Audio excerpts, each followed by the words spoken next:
परिवहन सेवेतील वागळे आगार येथील प्रशासकीय इमारत तसेच वाहतूक भवन इमारतींचे सन 1998 साली बांधकाम करण्यात आले, पण तेव्हापासून कुठल्याही मोठ्या स्वरूपाच्या दुरुस्तीचं काम न झाल्याने या दोन्ही इमारतींच्या बाहेरील बाजूतील भिंत व आरसीसी बांधकाम नादुरुस्त झाल्यामुळे सन 2017 रोजी स्ट्रक्चरल ऑडिट करण्यात आले असता या दोन्ही इमारती बी श्रेणीत दर्शवल्याने इमारतींची तातडीने दुरुस्ती केल्यास इमारतींचे आयुर्मान किमान 15 ते 20 वर्ष वाढेल असं वर्तवलं होतं, परंतु या स्ट्रक्चरल ऑडिटला 8 वर्षापेक्षा जास्त कालावधी लोटून देखील कुठलेही दुरुस्तीचं काम न केल्याने इमारतीची दुर्दशा झाल्याने कर्मचाऱ्यांना जीव मुठीत घेऊन काम करावं लागत असल्याची बाब ठाणे काँग्रेसचे प्रवक्ते राहुल पिंगळे यांनी आयुक्तांना पत्राद्वारे निदर्शनास आणून दिली आहे।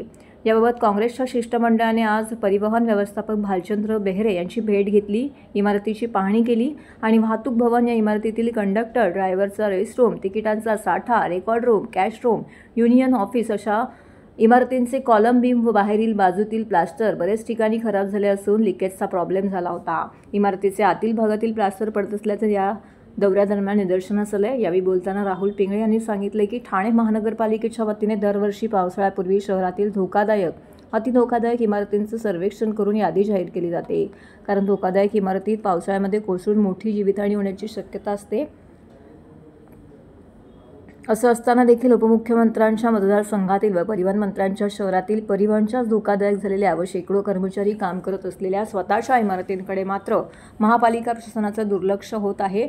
यावेळी त्यांच्यासोबत माजी परिवहन सदस्य भालचंद्र महाडिक, सेवादल अध्यक्ष रवींद्र कोळी, महिला अध्यक्ष स्मिता वैती, संगीता कोटल, सुमन वाघ, श्रीरंग पंडित, अंजनी सिंग, अकिंदर टमाटा, श्रीकांत गाडीलकर, अजिंक्य भोईर इत्यादी पदाधिकारी उपस्थित होते। दोन्ही इमारतींचं स्ट्रक्चरल ऑडिट हे 2017 साली करण्यात आलेलं होतं आणि 2017 साली हे ऑडिट ज्यावेळी करण्यात आलं त्याच्या रिपोर्टमध्ये नमूद करण्यात आलं होतं की कशा प्रकारचे स्ट्रक्चरल रिपेअर्स या इमारतीमध्ये केले गेले पाहिजे की जेणेकरून या इमारतीचा आयुर्मान हे 15 ते 20 वर्ष वाढेल, परंतु कुठल्याही प्रकारचा रिपेअर या इमारतींमध्ये करण्यात आलेला नाही। 8 वर्षापूर्वी या इमारतींचा जो रिपोर्ट होता तो C2B होता। C2B म्हणजे त्या ठिकाणी लोक राहत असताना त्याचं रिपेअर होऊ शकतं, पण 8 वर्ष ह्याला कुठल्याही प्रकारची दुरुस्ती न केल्यामुळे ही इमारत एक तर C2A किंवा C1 कॅटेगरीमध्ये असेल। C1 असेल तरी तातडीने रिक्त करून ही डिमॉलिश अति धोकादायक कॅटेगरीमध्ये मोडते आणि जर ही C2A मध्ये असेल त्या कर्मचाऱ्यांना बाहेर काढून ह्याचं पहिले रिपेअर केलं पाहिजे, त्यानंतरच हा जो परिवहनचा जो कारभार आहे ते ॲडमिनिस्ट्रेशन बिल्डिंग असेल किंवा परिवहनची इमारत असेल त्यातून चालला पाहिजे।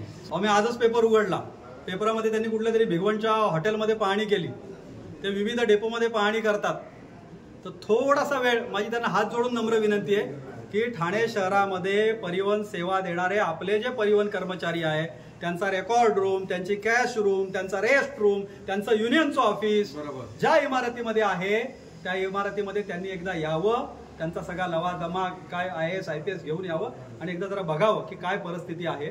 आणि या सगळ्या उपाययोजना मला सांगा, ठाणे महानगरपालिकेच्या माध्यमातून करोडो रुपयाचा निधी या ठिकाणी आलेला आहे।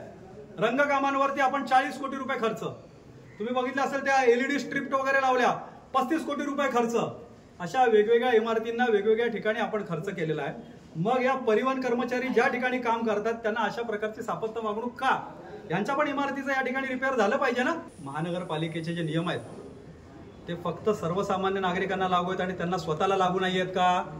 काही दिवसापूर्वी आम्ही बाब उघडकीस आणली, ती आपली गावदेवीची इमारत, प्रभाग समितीची इमारत, तिला ओसीच नाहीये। बाकीच्यांना म्हणजे दुसऱ्यांना कायदा वेगळा आणि महानगरपालिकेला कायदा वेगळा आहे का? 4500 इमारतींचं तुम्ही स्ट्रक्चरल ऑडिट केलं, त्या ठिकाणी त्यांचं वर्गीकरण केलं, मग ही इमारत काय ठाणे शहराच्या हद्दीमध्ये मोडत नाही का? काय यांना दिसत नाही का? काय हिचा स्ट्रक्चरल ऑडिट झाला नाही? काय हिचा रिपेअर झाला नाही? काय याच्यासाठी तरतूद करण्यात आली नाही?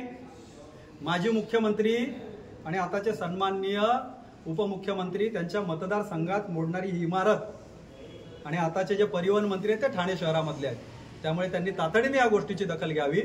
उद्या या ठिकाणी काम करणाऱ्या कर्मचाऱ्यांचं कुठल्याही प्रकारचं बरं वाईट होऊ नये त्याचं स्टार्टरीने स्ट्रक्चरल ऑडिट करा।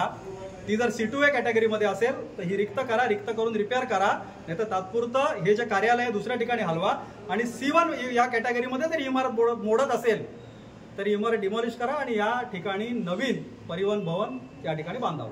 त्याची भूमिका काय? आम्ही सातत्याने भूमिका त्यांना घ्यायची, आम्ही दाखवून देतोय. अधिकार त्यांना आहेत सगळे. तुम्ही स्ट्रक्चरल ऑडिट करताय, निधीची तरतूद तुम्ही करता, निधीची तरतूद करावी आणि बांधून द्यावं यांना चांगलं.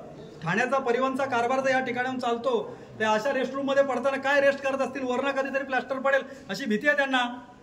आणि हे जर काही या ठिकाणी जर घडलं तर पूर्णपणे याला ठाणे महानगरपालिका प्रशासन जबाबदार असेल.